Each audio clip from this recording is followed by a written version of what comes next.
les champs, ni dans les assiettes, les OGM on n'en veut pas. Ni dans les champs, ni dans les assiettes, les OGM on n'en veut pas. Ces slogans n'ont pas été scandés lors de la dernière action des faucheurs volontaires lors de l'occupation de l'usine Monsanto-Bayer près de Lyon. Non. Ces slogans ont été entendus directement dans l'enceinte du tribunal de Toulouse, le mercredi 30 mars. En effet, ce jour-là étaient jugés 3 faucheurs volontaires pour une action qui s'est déroulée en 2017 et qui consistait à faucher un champ de tournesol résistant à des herbicides par mutagénèse. Ce procès marquera l'histoire des faucheurs volontaires. Maître Guillaume Tumrel, avocat des prévenus, nous raconte ce qui s'est passé. On était sur un procès assez classique de faucheurs volontaires et qu'en fait, dès le départ de l'audience, la présidente a interrompu systématiquement les prévenus, refusant de les laisser parler. Le premier prévenu a pu s'exprimer maximum 1 minute, le deuxième pareil, et le troisième a été interrompu au bout de 2 minutes en leur disant qu'ils n'avaient rien de plus à préciser et qu'elle ne souhaitait plus les entendre. J'ai souhaité leur poser des questions, ça m'a été refusé par la présidente. Les témoins ont ensuite été appelés un par un à vitesse grand V et également coupés dès les premières phrases de leurs interventions en leur disant que s'ils n'avaient rien de plus à ajouter, qu'on pouvait arrêter là et qu'on passait aux témoins suivants. Donc les premiers témoins se sont enchaînés en 2 minutes, on a eu 2 témoins coupés et quasiment interdits de parler. Effectivement, les prévenus se sont retirés de l'audience en considérant qu'ils n'avaient pas le droit à la parole. Et donc j'ai expliqué au tribunal que je ne pouvais plus assurer la défense dans ces conditions. Et voilà, j'ai également quitté l'audience et j'ai déposé des conclusions pour demander un renvoi d'audience et une délocalisation. Voilà. Étant précisé que la magistrate est allée jusqu'à préciser que si les prévenus n'étaient pas contents, ils pouvaient faire appel de la décision.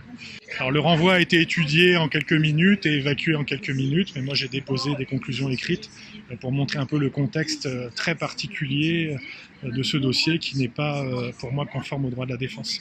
Donc ça me permettra de soulever ces difficultés-là en appel, puisque manifestement le jugement était déjà rendu avant que qui que ce soit entendu, puisqu'on n'a pas pu s'exprimer. C'est extrêmement rare. Déjà que des avocats soient amenés à quitter une audience, c'est extrêmement rare et c'est vraiment dans des conditions très particulières. Moi, personnellement, ça ne m'est jamais arrivé en 15 ans, y compris dans des procès de faucheurs très tendus. Les magistrats doivent laisser les prévenus s'exprimer et doivent laisser les avocats s'exprimer. C'est un minimum pour l'exercice des droits de la défense. Donc pour moi, c'est inédit. Pour illustrer les propos de Maître Tumrel, nous avons demandé à Dom Massé, un des 3 prévenus, de nous raconter son audition au tribunal. C'est l'audition la plus courte que j'ai jamais faite. C'est-à-dire en fait que dès que j'ai commencé à vouloir aborder le sujet, la juge m'a dit de toute façon votre portable a été borné chez vous, donc vous n'étiez pas à l'action, donc je n'ai aucune raison de vous écouter. Donc c'est assez stupéfiant comme argument. Ma présence est évidente vu l'enquête de police. Et simplement, voilà, la juge a décidé de ne pas m'entendre. Je pense que c'était plutôt ça l'objectif. Jean-Claude Julien, un autre prévenu, considère que ce procès s'inscrit dans une histoire policière judiciaire surprenante. Il y a 3 personnes qui sont convoquées alors qu'on était en 62, que la presse était là. L'enquête commence et d'emblée il y a quelque chose d'un peu particulier par rapport à l'heure actuelle, ce qui se passe quand des faucheurs sont convoqués.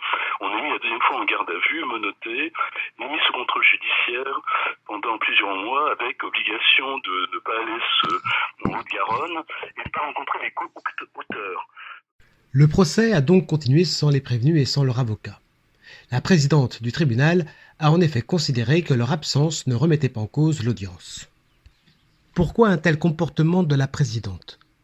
Nous donnons la parole à Marie-Christine Ettelin, ancienne avocate des faucheurs volontaires, qui était présente à l'audience ce jour-là.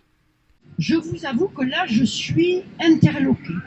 Donc, je connais Mme Bergignan, je ne l'ai jamais vue, jamais, je l'ai connue pendant presque 25 ans peut-être, je ne l'ai jamais vue comme ça. Moi, l'analyse que je fais quand même, fondamentalement, c'est soit effectivement il y a un problème personnel entre la présidente et les OGM. Surtout, ce que je pense, c'est que c'est un problème structurel de notre institution qui, depuis 4-5 ans, est dans un état de déliquescence qui n'a pas de mots.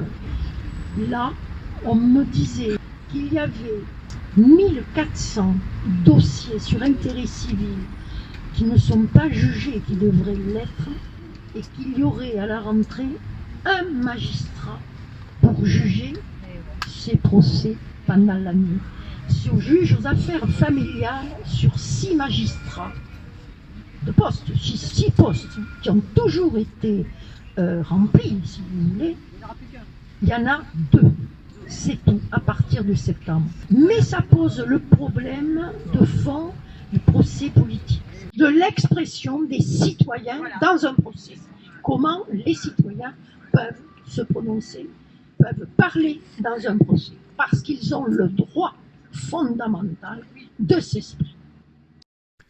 Une autre hypothèse pour expliquer ce comportement lors de ce procès, c'est le contexte politique actuel.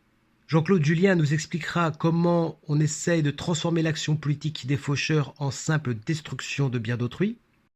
Et Maître Tumerel nous expliquera le contexte judiciaire avec la condamnation par le Conseil d'État de l'État français. Et voilà, avec vraiment visiblement quelque chose en ligne de mire comme cible, on fait disparaître les OGM, donc les faucheurs d'OGM n'existent pas, il ne reste que des délinquants. Et cette négation de notre existence a été vachement concrète, hein. Et après, c'est vrai que sur ce dossier-là, on a quand même un argument phare qui est que, en fait, l'État a été condamné par le Conseil d'État avec des injonctions de supprimer des variétés VRTH, et ça fait 2 ans que l'État n'exécute pas la décision du Conseil d'État. Donc, on est effectivement sur quelque chose qui est très sensible. Alors de là, avoir des incidences, je sais pas, mais toujours est-il que ça fait 2 ans que l'État ne fait rien et est dans l'illégalité. Nous en saurons plus sur les intentions de Madame la Présidente lors du délibéré prévu le 11 mai 2022.